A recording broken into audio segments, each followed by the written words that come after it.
is Hijo Podcast 4. I'm joined by Mike, Billy, Hello. and Taylor. And Come and sit down, Billy. come sit down. Sure. Just make my way over. Yeah. We're being forced through one microphone today Oh, for it's technical cozy, isn't it? reasons. This is nice. We're at mine and Billy's house in, Change the scenery. yeah, in Liverpool city centre. Yeah. And how's everyone's Christmas? Great, yeah, not bad. Yeah. Really good, chilled. Yeah, I was massively ill with the flu, Me too. but Me too. that's life, I suppose. I didn't even set a timer, so no. Yeah, sure. Okay, so our first question in is from Colbert369. Yeah. Yeah, and Colbert says. Hi, Colbert. Hi, Yeah, hi Colbert. So it's How you an doing? interesting name, Colbert, isn't it? Yeah, I think I don't even think it's a name. Cuthbert. Colbert, no. Cuthbert. Colbert. Cuthbert, isn't it? Cuthbert. Yeah. No, it says Colbert here. Alright. Oh. Oh. Right. Anyway, Colbert369 says, "Hello guys. Do you prefer Maryland cookies or Tesco's own cookies?" I'm gonna embrace the Tory in me and say Maryland. Wow, man. Wow.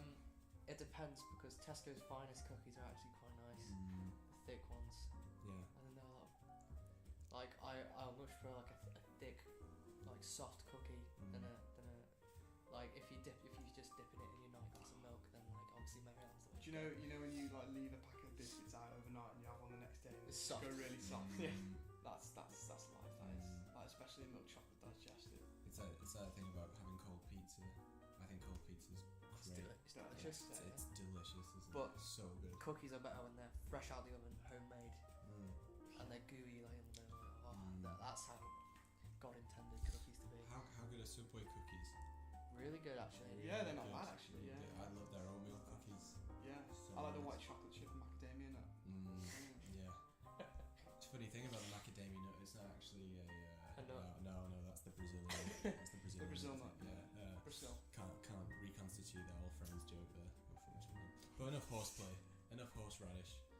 Let's get down to brass taxes. And the brass tax is, as this episode is entitled, and the winner is, we are going to announce the winner of our competition that we held over Christmas time. Yes. And there was a lovely picture of our bass player Tyler modelling one of our brand new Malhijo t-shirts. Isn't that that's right, right. Tyler?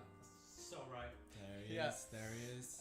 And the caption was, if you liked it, then we'd put your names to a hat. And that's all you had to do. All you had to do was like the post, and you'd be Yeah. put in for it. And So we have the Like hat it, share here. it, subscribe Yeah. it, rate it. Here's the hat. It's got all the names in it. Yeah, we've put all the names from the Instagram and Facebook posts respectively. Right, here So we go. Mike, Billy, if you want to pick one out. Right, we do the Who's doing the Billy, drum roll then? Do you want us, Billy? and Billy. If you It's a lucky just- dip. Yep. You just read out the Completely name fair. And the winner is? on the bottom of that candle. It's Maria Campos Navas. Wow, Maria! Well, Congratulations. It's your lucky day, Maria. Maria. Because we're sending you your very own May Yeah, you'll have May Yeah, we're gonna Mal have to Hijo do t-shirt. overseas shipping. that's fitting because she's like one of our only Spanish fans, Yeah. so that's nice. Maria, so you will, she'll be able to actually pronounce it properly. yeah, Do you know what I mean? you will have to Yeah. pay postage and packaging though, because we did put a little disclaimer. And import taxes. Yeah, import taxes, because we said we wouldn't pay that. All shipping and handling is strictly not handled by Malhijo. So, round of applause for Maria. Congratulations, Maria. See, we really give to the fans, don't we? I love that. We give back. Shout out for Lee McD for making the work for getting the t-shirts commissioned. And Liam Roberts, who I think owns the well, he clearly doesn't own it, but he works at the store that prints the t-shirts. He's an old friend of mine from Widnes. Yeah. Well, I say friend, we're not really friends, but we could be, Liam, if you wanted to be. But something tells me that we won't get on. I don't think our lives are that comparable. You work in a t-shirt store. I wear t-shirts. And you seem like you got your life in check, and I don't really think that I'm on that line just yet. But give us a call, man. 07871. or inbox your pictures at PO Box. Neil Buchanan. Let's get our first hashtag Neil Buchanan. Neil Buchanan artwork. Okay. Okay. So, my segment every month. How often do we podcast? Well, no, it's weekly. Podcast the verb. How often do we podcast? We're back now weekly, aren't we? Weekly. Because we had a Christmas break, didn't we? All right, cool. So my weekly kind of question for debate is my segment, and this week I was kind of thinking about what's going on in the band recently, and we're really looking at our gear and how we can really use the best gear that we can get our hands on to kind of like enhance our sound, and just we've made a lot of investments recently. Billy's brought a new amp. Yeah. Do you want to tell us about that, Billy? Yeah, it's a fresh new amp. Into the mic, Billy, don't be shy. I'm not shy. It's a very spiky new amp which is going to be used at future gigs. Can't wait to bring it out. And what make is that? It's Roland Boss. Bass Katana. Yeah. Excellent. And Tyler brought a new bass, isn't that right, Tyler? That's very right. Yeah. So You got a jet black. Jazz. Fender Jazz. That's correct. Yeah. So he's going to be ripping that up. And you Jacob, you brought your Yeah, drum kit. I managed to finally acquire some transportation bags for my drums. So the monster is down here, up here in Liverpool, ready to be set up. And you've bought nothing. No, as a matter of fact, Billy owned both of the amplifiers that we used, and he pawned them so he could buy his new Yeah. one. So I'm actually without a. See, I didn't give Mike a cut of the money. I didn't get it. I mean, he shouldn't do really, because I haven't. So what we're doing is we're starting a GoFundMe page, so I can Starting a get Patreon. Nah, fuck that. But yeah, sign my Patreon. Nah. I'll just do it the old-fashioned way and go out and work for it. Yeah. Yeah. Good for you, Mike. Thanks, you know, man. Yeah. Sometimes you just got to work off your own back. Yeah. Yeah. Sometimes you do, and That could actually kind of. This isn't the question I was going to bring up, but what do you think about them kind of like GoFundMe pages, like? Because I understand that if you're fans and you want to see new material, you want to help the bands that you like kind of get new material out there. it's an interesting. But where do you draw the line really with kind of begging people for money rather than doing it like from your own back? This is the thing, because my dad said something interesting, because I have quite a negative view on people, bands that do GoFundMe Yeah. and sign my Patreon and like donate, because I think it's stupid that bands. Crowdfunding as well. Yeah, I think, and like, look, it's if you want to do it, it's fine, but this is just my personal take on it. Yeah. I think it's stupid that you would go out there and ask people for money so that you can go into a studio and record. Like, part of the whole process of getting to that point is you work, you gig, and work in whatever sense you do it, you define it. You work for that money, you gig for that money, and it's part of the struggle. It's part of the struggle to get the money to go and record. It means all the more when you get there and you go, oh sweet, like, okay, we're gonna make this fucking amazing record, because like, it's something that we wrote in our bedrooms when we were a lot younger, and now with gigs for the money, and now the idea of being like, oh yeah, everybody else pay for it, and like yeah, and I don't know, I just think that's a bit weird. Yeah. But You don't feel as much of a sense of pride, you mean, when you're doing it that way? But my dad did, just super quick. My dad made an interesting point, because I was saying this to him the other week, and he said, like, I'm a busker, and I busk, and that essentially is me sat there with my case open, inviting people to make donations. So am I a bit of a hypocrite? But at the same time, I am out there off my own back at 7 a.m, getting the spot. I'm not asking people for the money. If people want to, people could put nothing in. People have every right to just walk past. And I don't moan when I don't get anything. So. Oi! So. You looked at me. That's a quid. Now with contactless payment. Yeah. Actually, mate, it's not contactless. So if you could just put your pen. Busking out there with a card machine. Yeah, imagine. So, Apple Pay. What do you think, Billy, about the funny aspect? Do you think it's constructive or? I mean, I think it depends on the popularity of the band. If you've released, say, one really good album, but then you're really struggling, but you've got some great music to put out, I think people do it because they don't have any other option. They feel like they're at that point where if they don't release another record, the band's just going to break up. So in order to save the band, they just try and start this like crowdfunding thing. It's interesting. But you'll be surprised though, because a lot of bands have a lot of like huge fans who are just willing to put loads of money into like hearing new music from them. It's quite weird, but I don't think I'd ever like pay any of my money just for a band to like record an album. Like I'm a fan of quite a few bands that have like, they're kind of like, you know, when they're not that well known enough to be able to do it off their own back, and a lot of them have like, they've released songs that only Patreon like subscribers can actually listen to, and it's an incentive, I guess, to build a fan base, but also like, I personally would never.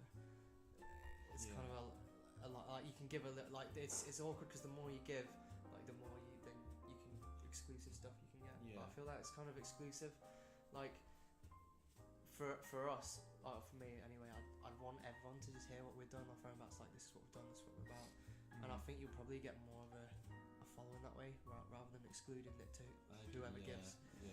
I think it's good points all around. Tyler, yes or no?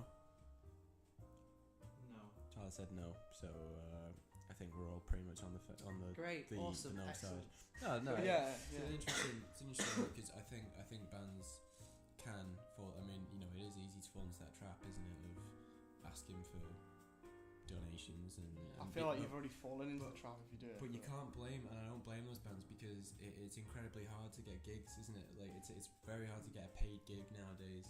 It's very hard to make money off your merchandise when you're at a show. Do you remember last time it's we hard had a to paid make gig? money off anything, really. Where did we have to go? The last time we had a paid gig. Hastings? Yeah, we had to drive to Hastings, Yeah. And How much was that?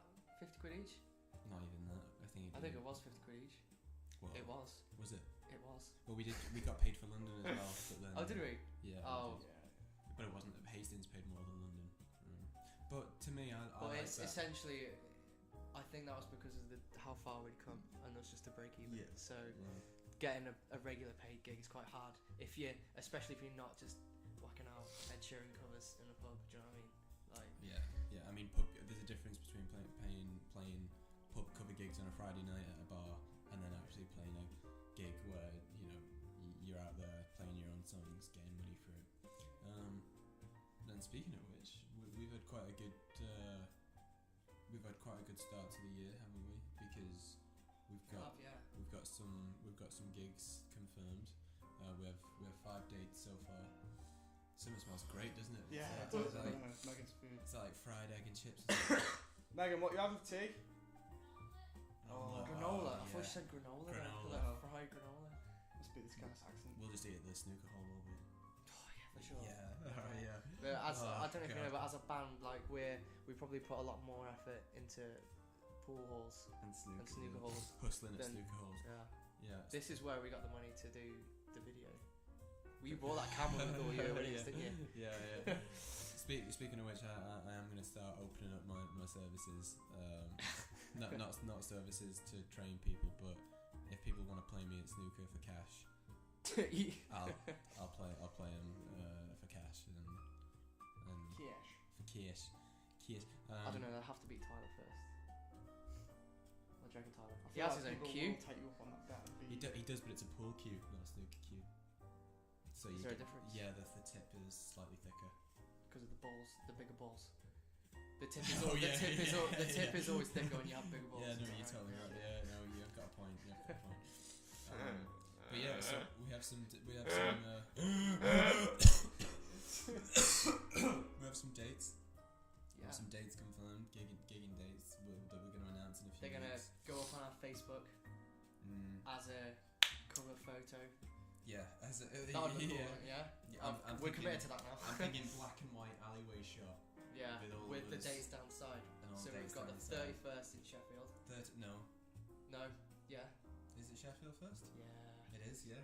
Which we were, for me, that was the best gig we ever did, just because of, not necessarily because like the atmosphere was good. It wasn't rammed, Yeah. but just the set we had, and this was the kind of the first time we were really properly well rehearsed with these new songs, and it just felt great. And we got talking to all the other bands afterwards, and we had a load of feedback about the songs, which was really good. It was good to network, wasn't it? It was good to It meet was the other good, bands. and that's how we got the next gig, which is on the 1st. The first, First of February. in Barnsley, Yeah. which Which is actually through a band that we met in the Sheffield gig, so you know. called Idle Gentlemen. Yeah. So you should check have a look, check those guys out if you Plug. haven't. Let's see, that's free advertising. Yeah. But they did offer us the gig, so we'll call that even. Yeah. We'll call that as even. And then the next one is Sunday the 3rd, which is part of Independent Venue Week, which is at the Jacaranda. Yeah, we should really put this up on Facebook. Oh, we will. Sooner than later. It's do you know that. It's that thing about trying to build, though. Do you know what I mean? Like trying to get a few more, and then you release like 20 gigs, and everyone's like, "Holy shit, these guys. Look, they've got 20 shows over the next month." 20 shows. Well, we've got 5. We only need to do 15, and then the last one. Only. Yeah, the last one's Inverness on the 1st of March, and that's I can't wait for that. which is Scotland, which is gonna be great, isn't it? Which does beg the question: is it worth it? Is it worth travelling that far? Just We can't say that for sure yet, can we? Just for the enjoyment. Yeah, I mean, I've heard Scotland's meant to be alright in places. Yeah. Country. I've never been myself personally, really? but no, I haven't. Oh, it'll be your first time in Scotland. Yeah. I mean, there's Scotland, and then there's Inverness, which is like the Outer Hebrides. I'm a Scotgian, Scotland virgin. You're a Scotland virgin. Scotgian. Nice, man. Thanks, man. I guess I'm a Scotland virgin too. Have you never been to Scotland? Have I? No. Tyler must have been. Never. Oh, What's in Scotland? Why Yeah, I would you wouldn't go wake to up in the this? morning and just think, Oh yeah, You know, I wanna go to Scotland. Scotland. I don't know, but it was the place I went to a lot as like staycations when I was younger. but I've got no family there, Staycation. so I guess if I did, I would have gone. But That's a good point. Yeah, it is, Yeah. It's a beautiful country. I don't know anyone from Scotland. I don't know about the music scene.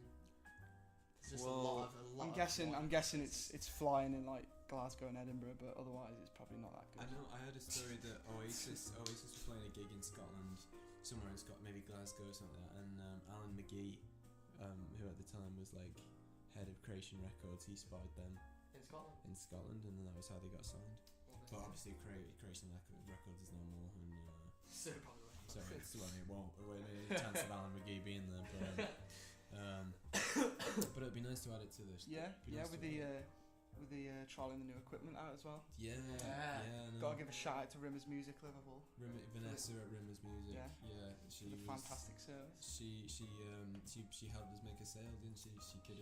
She quite easily could have not tried to make a deal. Yeah, But she did. So. No, she went out of her way to help us, which was really helpful. So. I mean, I my hustling skills.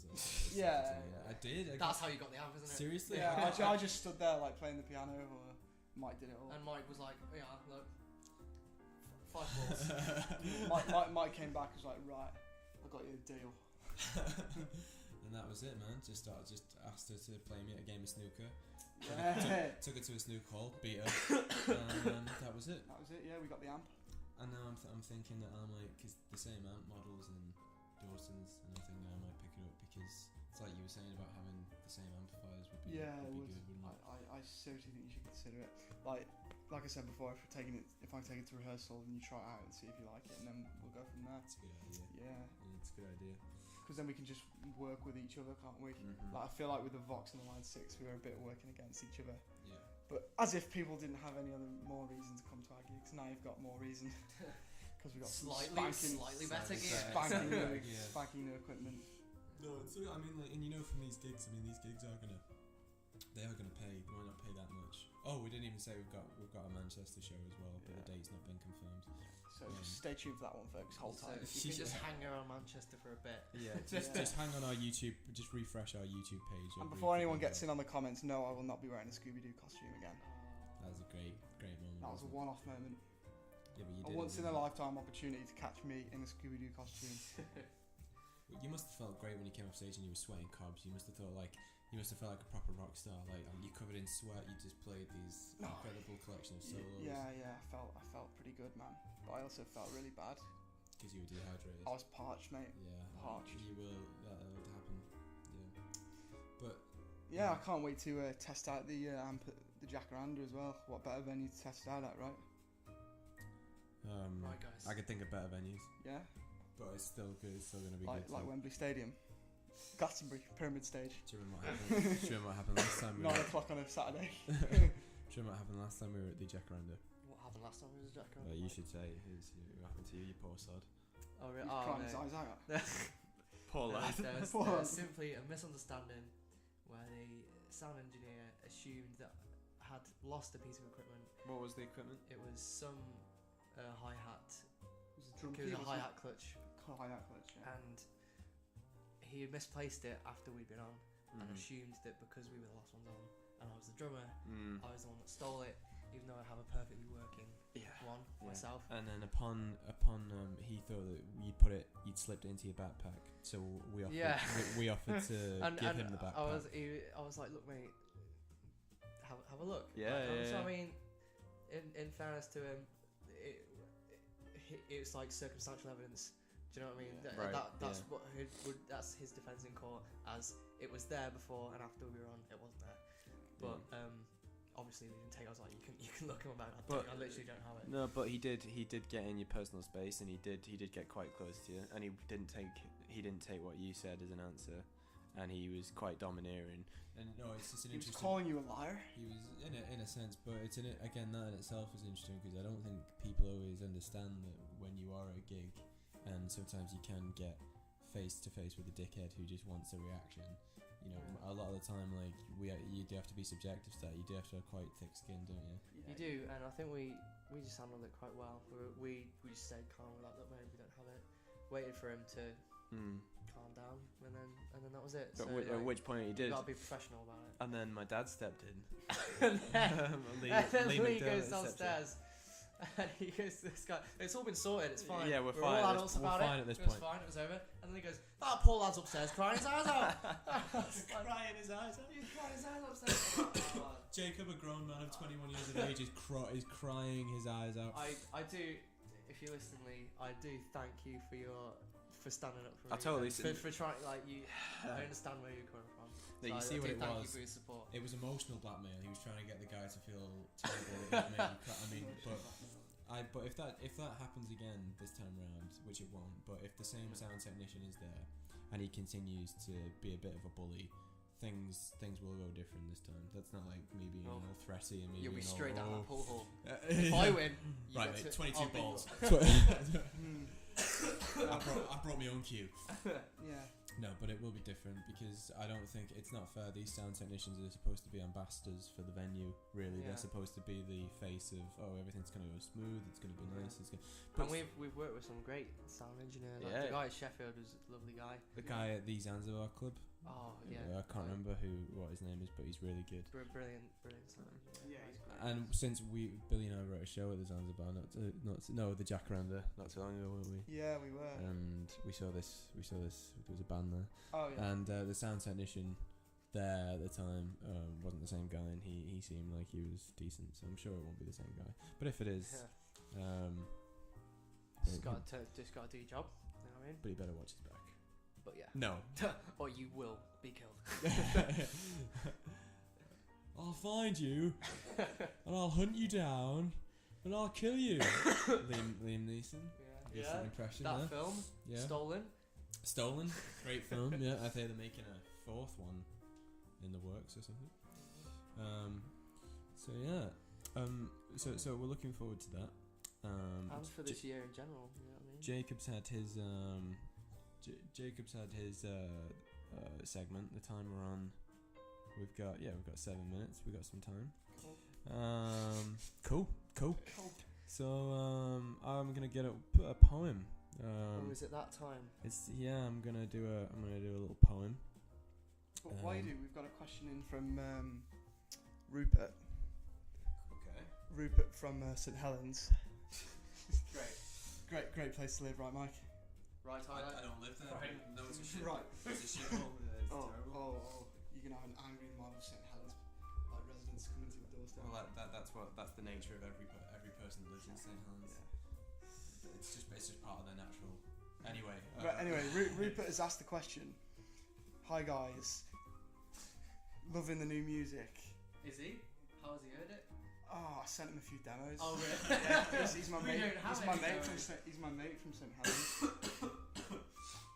he says, what, in your opinion, is more superior?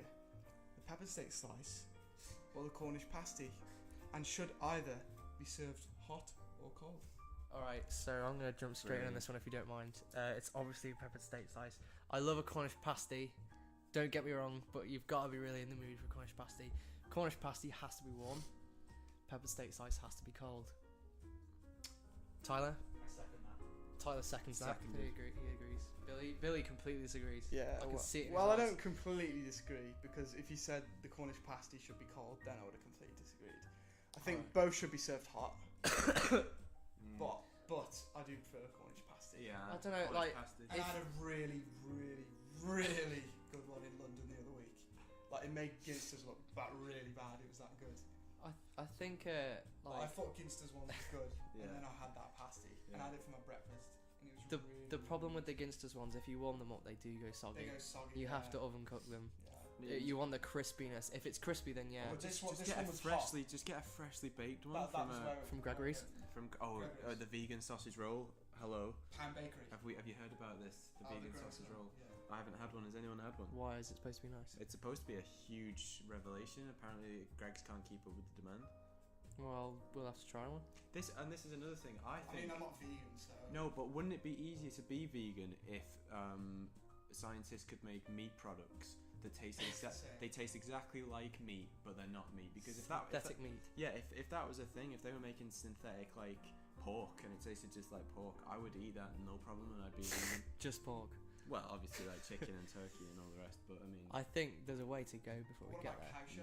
As long as cowshed exists, no one can be vegan. no, if they made That's such a synthetic bold steaks- statement. Like no one could. I mean, possibly- people are, and they've been vegan for some time, regardless of cowshed's erection. But What? the store's erection. I mean, it's not cowshed's not been around The joint. forever. Ah, Yeah. pardon the pun there. Anyway, so we have a nice poem here. This is a Lord Byron poem, who was a romantic poem from the Romantic era. Nice. Largely considered, he was like supposed to be the first ever kind of literary celebrity. He was like his reputation was huge, and it's a lovely poem. It's a small poem. It's one of my favourites. It's called "So We'll Go No More a Roving," and it goes like this. Take it away. So we'll go no more a roving, so late into the night, though the heart still be as loving, and the moon be still as bright. For the sword outwears its sheath, and the soul wears out the breast, and the heart must pause to breathe, and love itself have rest. Though the night was made for loving, and the day returns too soon, yet we'll go no more a roving, by the light of the moon. Lovely. And what- wasn't it? Let me look at that. Have a little read through that. Yes, Wow. that's Byron. It wasn't quite as vulgar as your last one, was it? Well, this is a romantic poem. I mean, Yeah. this was like some 200 years before the beat poets of Yeah. Ginsberg and Lowell and Bishop. So yeah, the content is a lot more easy on the eyes and ears. Easy on the heart. too. Easy on the I heart. like the nice one. I like the part that says, "Though the night was made for loving, the day returns too soon." Because sometimes you just don't want that daytime to return. You want it to stay in the moment That's of romanticism. That's nice. That's nice. Obviously, if anyone, you can send in your poems if you have any poems, and we'll be happy to read them. Your homemade poems. Yeah, your homemade that- poems. For next week, I expect at least one homemade poem Yeah. sent in by someone, Okay. and we will analyse the depth and complexity of it. That sounds nice. So we'll Yeah. do that. We'll do that next Great. week. So yeah, that's the poem, and we've got about 2 minutes left before we have to wrap this up. I feel Yeah. like we've got a lot off our chests in this podcast. It feels like it was an honest, well crafted session of sharing. I agree. Yeah. I mean, we haven't had a. There's no riff of the week this week, but we that was deliberate because we wanted to allow some time to announce the winner of the competition. We knew that would take round about the same time as a riff. And if you want a Malhijo t-shirt, just send us a message, and we'll sort out a price. Yeah, we don't. We'll base the price off what we think of you as an individual. Yeah. Or if you want to win one, come down to Riley's at 9 p.m. every Friday night, And if you and we'll be there with a stack of t-shirts and Mike waiting with with a snooker cube. And if you beat me, you get a Riley's t-shirt, Five guys. a Mal Hijo t-shirt, and if you beat Tyler, if you beat Tyler, you get a high five, and then if you beat so happy about that. well, if you beat Billy, you literally just will laugh at your face because you should be beating Billy at this level. What happens if you beat me? If you beat Jacob, you get a Coke. That's decent. I'll take that. I'll Yeah. take that. So you get a water. I mean, it's not. I'm glorifying my own sadness, isn't it? Really? Because what are you good at? Oh, I can play snooker, relatively okay. I mean, that's. I mean, my dad spent his whole life in a pool hall, and I feel like I'm gonna be there as well. Yeah, he has a great story. My dad, apparently, when he was a kid he used to play in this club called the Corner Pocket, and it was owned by a guy who was called Ronnie, and he had one-eyed Ronnie, and you had to beat. If you beat Ronnie, you were considered to be. Was he good? Well, he must have been. My dad only been like once or twice. Oh, wow. Yeah. What have you got there in your hand, Billy? SmackDown vs Raw 2006 and SmackDown vs Raw 2007. What are we gonna do? We're gonna play it right now and create someone. Who are we gonna create? Well, we don't know yet. Oh, I have a good idea who we're gonna create. Who's that then? Somebody we know, and we're gonna just have Triple H absolutely destroy him, aren't we? Yeah, we are. But that's for next week. Yeah. So thanks very much for listening, everybody, and I guess we'll be back next week, same time next we will. week. So don't forget to send in them poems. If you want a t-shirt, inquire, and keep the Facebook refreshed for upcoming gig dates. There will be many. Trust me. Sure will. Thank you. And good night. Any closing words, Mike?